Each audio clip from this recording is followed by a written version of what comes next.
Kwame had always been a simple man. Born into a modest family in the rural village of Esem, his dreams had never stretched beyond the fields of cocoa his father tended. But when fortune beckoned, it whispered of a life far beyond the limits of his imagination. Gold had been discovered in a nearby town, and whispers of unimaginable wealth spread like wildfire. The men of the village abandoned their fields to dig for gold, hoping to transform their lives overnight. Kwame, once content with his small cocoa farm, was no exception. He, too, was pulled by the allure of riches. Kwame's wife, Oma, was a beauty, the envy of many women in the village. Her strength and kindness were admired by all, and she had stood by Kwame through thick and thin. Yet as Kwame became more consumed by his desire for wealth, their bond began to fray. Oma worried about his obsession, but Kwame dismissed her concerns. "Just a few more months, Oma. Once I strike gold, we'll live like kings and queens," he'd say, his eyes gleaming with the vision of a future he couldn't yet grasp. But the gold did not come. Months turned into years, and Kwame's dreams of wealth remained elusive. The small savings they had were drained, and their cocoa farm lay in ruins from neglect. Kwame became bitter, his temper short, and his eyes distant.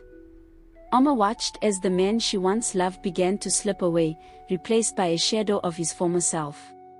One fateful evening, Kwame sat at a local tavern, nursing a bottle of palm wine, when a stranger entered the room. Tall, with a long black coat and a smile that seemed too wide for his face, the man exuded an air of mystery. He approached Kwame, his presence commanding attention. "You seem like a man burdened by life's disappointments," the stranger said, taking a seat beside Kwame. "Am I wrong?" Kwame glanced at the man, skeptical. "Who are you?" "Call me Kweku," the stranger replied smoothly. "I help men like you, men who have been wronged by fate, men who deserve more than what life has given them." Kwame frowned, feeling the weight of the man's words. "What do you want?" "It's not about what I want, Kwame. It's about what you want. Riches, power, a life beyond your wildest dreams, all these can be yours." Kwame laughed bitterly. "And what do you want in return?" "My soul." Kweku's grin widened. "No, nothing so dramatic. I only ask for something of value. Something that means the world to you." Kwame's mind raced. His farm was worthless, his pockets were empty. "I have nothing," he said, shaking his head. "Oh, but you do," Kweku said, his voice lowering. "Your wife, Oma. She is worth more than gold." Kwame stared at the man, his heart pounding. "Oma? What do you mean, El?" "Think about it," Kweku continued. "Oma is a rare beauty, a woman of strength and grace. Many men would give anything to possess such a woman. You, Kwame, could become the wealthiest man in the land if you were willing to part with her." Kwame's breath caught in his throat.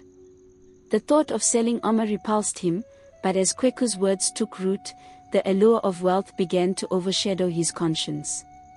Could it be possible? Could one sacrifice bring him everything he had ever desired? For days, Kwame wrestled with the proposition. Oma had been his anchor through the years, but the lure of riches gnawed at him. He avoided her gaze, feeling the weight of guilt and temptation pressing down on him.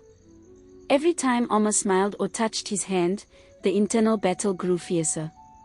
One night, as Oma prepared their humble dinner, Kwame could take it no longer. "Oma, what would you say if I told you there was a way for us to escape this life?" he asked, his voice trembling. Oma looked up, surprised by the question. "What do you mean, Kwame?" "I met someone. A man who can make us rich. We could leave this village, build a home in the city, live like royalty." Oma's eyes widened in disbelief. "How, Kwame? What did this man say?" Kwame hesitated. He couldn't bring himself to tell her the truth, not yet. He has connections. All I need to do is make a trade. Oma frowned, sensing something was wrong. What kind of trade? Kwame stood abruptly, unable to meet her gaze. Just trust me, Oma. I'm doing this for us. For our future. But Oma's instincts were sharp. She could see the turmoil in her husband's eyes, the darkness that had taken hold of him. Kwame, you're hiding something. Tell me the truth. The silence between them grew thick, and finally, Kwame could no longer hold it in.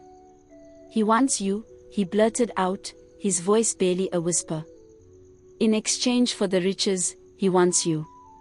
Oma stared at Kwame, her heart pounding in her chest.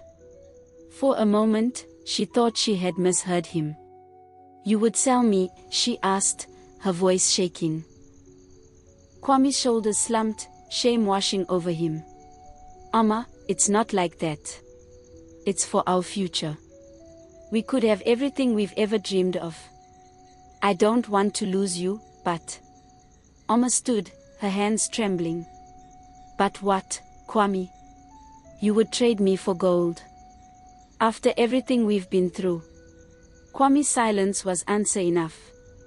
Without another word, Oma fled the house, tears streaming down her face. She couldn't believe it. The man she had loved, the man she had sacrificed so much for, was willing to sell her like she was nothing more than a piece of property. Oma ran through the village, her heart heavy with betrayal. She found herself at the home of her childhood friend, Akosua, who welcomed her with open arms. Oma confided in Akosua, pouring out the pain and confusion that weighed on her. How could he do this? Oma sobbed. I gave him everything. I stood by him when no one else would, and now he's willing to trade me for gold. Akosua held her tightly, her eyes filled with anger and sympathy. Oma, you deserve better. Kwame has let his greed consume him. You can't let him destroy you too. Oma nodded, wiping her tears. She knew Akosua was right, but the thought of leaving Kwame still hurt. Despite everything, she had loved him, and part of her still did. Meanwhile, back at the house, Kwame paced restlessly. He had made up his mind, he would go through with the deal. His conscience screamed at him, but he silenced it with thoughts of the life he could have. He convinced himself that Oma would forgive him eventually, once they were rich. The next day, Kwame sought out Kweku, ready to seal the deal. I've made my decision, Kwame said, his voice steady despite the turmoil inside. Kweku smiled, as if he had been expecting this. Excellent. You've made a wise choice, Kwame. The deal was struck, and Kweku promised that Kwame would receive his riches the next morning. But what Kweku hadn't told Kwame was the true cost of his greed. The morning after the deal, Kwame awoke to find bags of gold stacked neatly in his home. His heart soared with excitement. He had done it, he was rich. But when he turned to share the moment with Oma, the realization hit him like a punch to the gut. She was gone. The bed was cold, her presence erased from his life as if she had never existed. Kwame rushed out of the house, calling for her, but there was no answer. Panic set in as he searched the village, but no one had seen her. It was as if Oma had vanished into thin air. Kweku appeared once again, his smile wider than ever. Is something wrong, Kwame? Where is Oma? Kwame demanded, his voice frantic. Kweku chuckled softly. She's where you agreed she would be. Gone. You made the trade, Kwame. Riches for your wife. Did you think she would remain by your side after such a betrayal? Kwame's heart sank.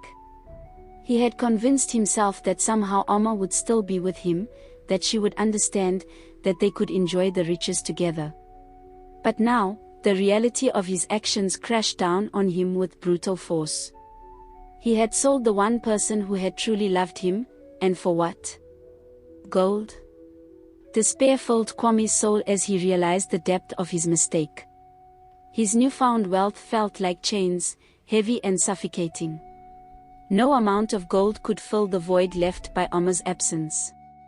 Weeks passed, and the village was abuzz with rumors.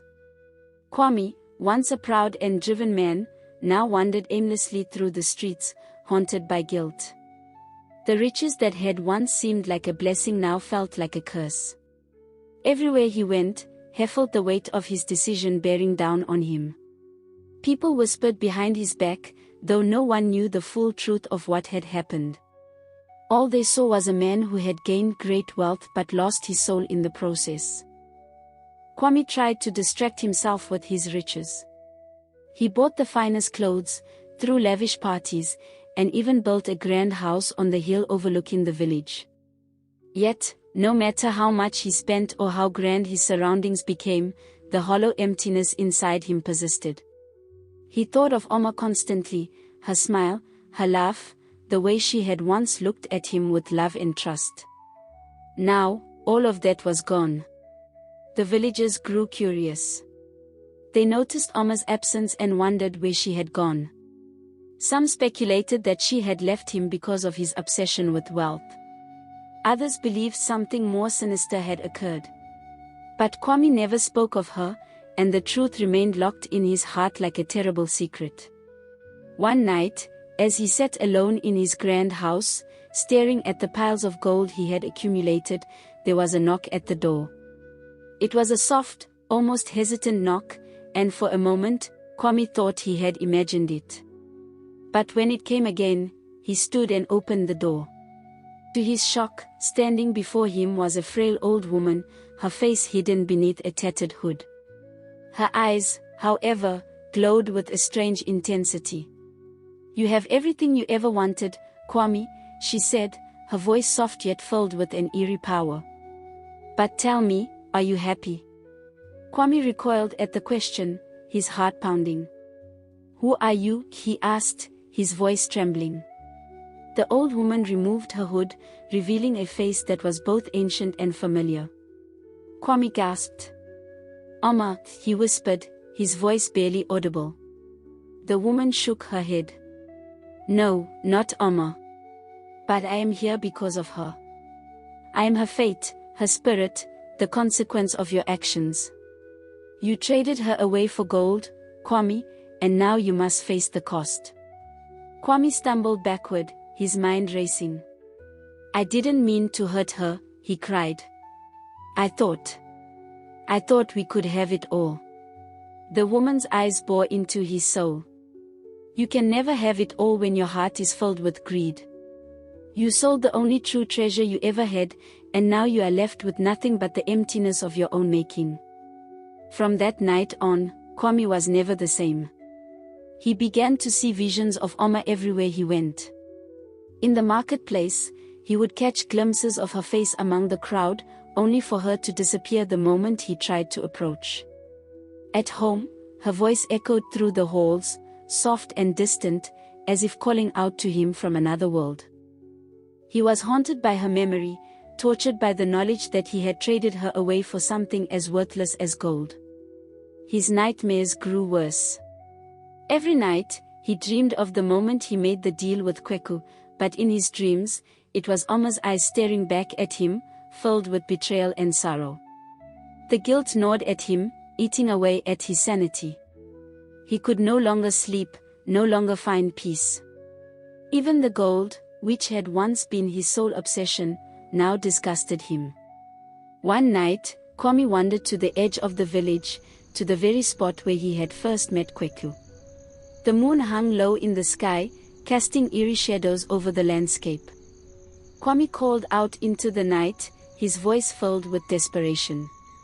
"Kweku. I want her back. Please. I'll give everything I have. Just bring Oma back." For a long moment, there was only silence.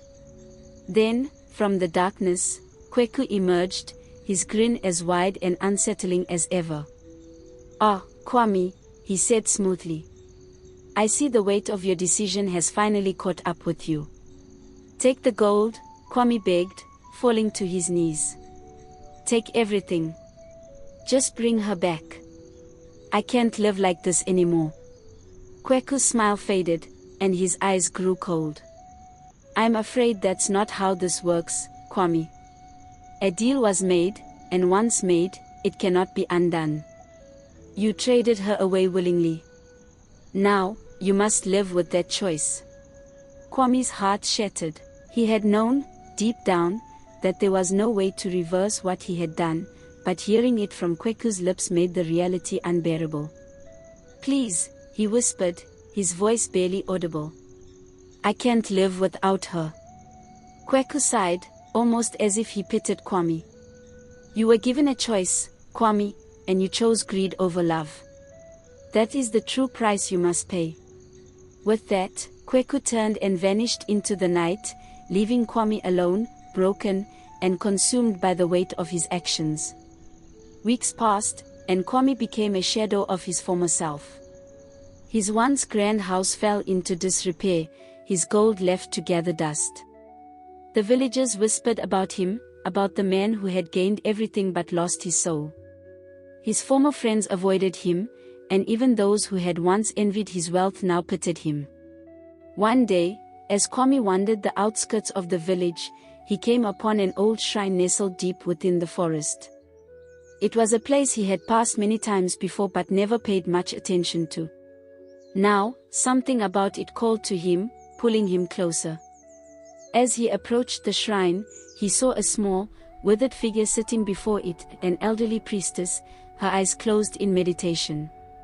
Kwame hesitated, unsure if he should disturb her, but before he could turn away, she spoke. You seek redemption, the priestess said, her voice as soft as the wind. Kwame froze. How do you know? The priestess opened her eyes and looked at him, her gaze piercing. The spirits have told me of your burden. You sold your wife for gold, and now you suffer for it. Kwame fell to his knees, tears streaming down his face. I didn't mean to. I was blinded by greed. I would do anything to bring her back. Anything. The priestess studied him for a long moment, her expression unreadable. Finally, she nodded. There may be a way, but it will not be easy. The spirits demand balance, and the debt you owe is great. I'll do it, Kwame said, his voice filled with desperation. Whatever it takes. The priestess motioned for him to sit. To undo what has been done, you must give up everything, your gold, your land, your pride. You must humble yourself before the spirits and beg for their mercy.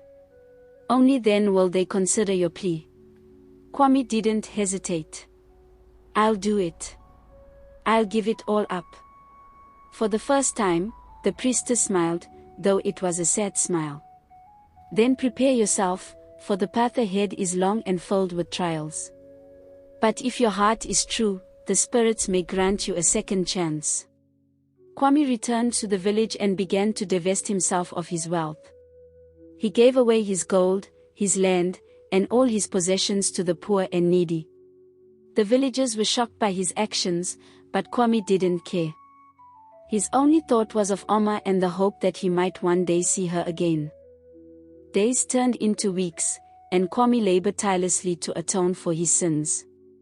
He spent his days in prayer and meditation at the shrine, asking the spirits for forgiveness. Slowly, the weight on his heart began to lift, though the guilt still lingered. One night, as Kwame sat before the shrine, exhausted from his efforts, he felt a presence beside him. He looked up to see Oma standing there, her form glowing softly in the moonlight. Oma, he whispered, his voice filled with awe and disbelief. She smiled, though her eyes were sad. Kwame, I have watched you from the spirit world. I have seen your struggle, your pain. But know this, what was done cannot be undone. Kwame's heart sank. But I've given everything. I've tried to make amends. Oma knelt beside him, placing a gentle hand on his cheek. I know. And because of your sacrifice, I have been granted peace. But you must understand, Kwame, that the past cannot be changed. You must live with the choices you made. Tears filled Kwame's eyes as he realized the truth. He would never be able to bring Oma back, no matter how much he sacrificed. But in her forgiveness, he found a measure of peace. "I'm sorry," he whispered, his voice breaking. "I'm so sorry." Oma smiled softly. "I know. And now, you must forgive yourself." With that, she faded away, leaving Kwame alone once more. But this time, the emptiness in his heart was replaced by a quiet sense of closure. Kwame remained in the village, no longer the wealthy man he had once been but a man humbled by his experiences. He continued to live simply, helping those in need and spending his days in quiet contemplation. The villagers, once wary of him, came to respect him for his humility and kindness. Though the weight of his past never fully left him, Kwame found peace in the life he had built, a life not defined by gold or wealth, but by the quiet acts of service and redemption. He became known as the man who had given everything, not just his wealth, but his pride, his ego, and his ambition, in pursuit of something far more valuable, peace of mind and a chance at forgiveness. As the years passed, Kwame grew older, his hair turning silver and his once strong frame bending under the weight of time. He no longer saw Oma in his dreams or heard her voice echoing through the halls of his mind. Instead, he felt her presence in the simple moments, the quiet breeze that rustled through the trees, the laughter of children in the marketplace, the warmth of the sun on his face. She was with him, not in the haunting way she had once been, but as a gentle reminder of the lessons he had learned. One evening, as Kwame sat outside his modest home, watching the sunset over the horizon, a young boy approached him.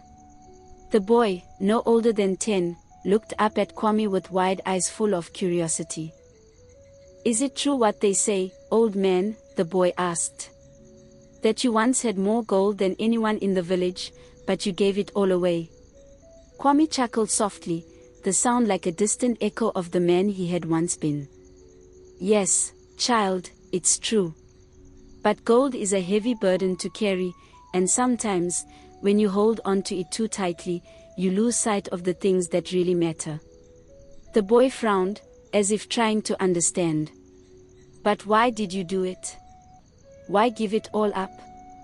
Kwame gazed at the fading light of the sun, his heart filled with a bittersweet mixture of regret and acceptance. "Because I learned too late that some things are worth far more than gold.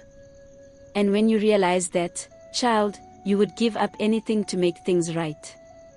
The boy was silent for a moment, then nodded as if he understood, even if only a little. "Will I ever be as rich as you were?" he asked. Kwame smiled, his eyes crinkling at the edges. "Perhaps. But remember this, true wealth is not measured by how much gold you have, but by the love and kindness you carry in your heart. Never forget that." The boy nodded again, then ran off to join his friends, leaving Kwame alone with his thoughts. He closed his eyes and took a deep breath, feeling the cool evening air against his skin. For the first time in years, he felt a sense of contentment wash over him. As the stars began to twinkle in the sky, Kwame knew his time was nearing its end. He had lived a life of mistakes, of greed, of loss, but also of redemption, of learning, and of healing. And in the quiet of the night, with the memories of his past swirling gently around him, Kwame found peace. He whispered a final prayer, not for forgiveness, for he had already been granted that. But for thanks for the chance to change, thanks for the love he had once known, and thanks for the wisdom he had gained through it all. And as the last light faded from the sky, Kwame, the man who had sold his wife for gold and spent the rest of his life trying to make amends, quietly passed from this world, leaving behind not a legacy of wealth, but a story of redemption. A story that would be told for generations to come, of a man who had everything, lost it all, and found something far more valuable in the end. I hope you enjoyed the story. Share the moral lesson you've learned in the comments below, and if you haven't already, hit that subscribe button to stay tuned for more amazing tales. Thank you for watching.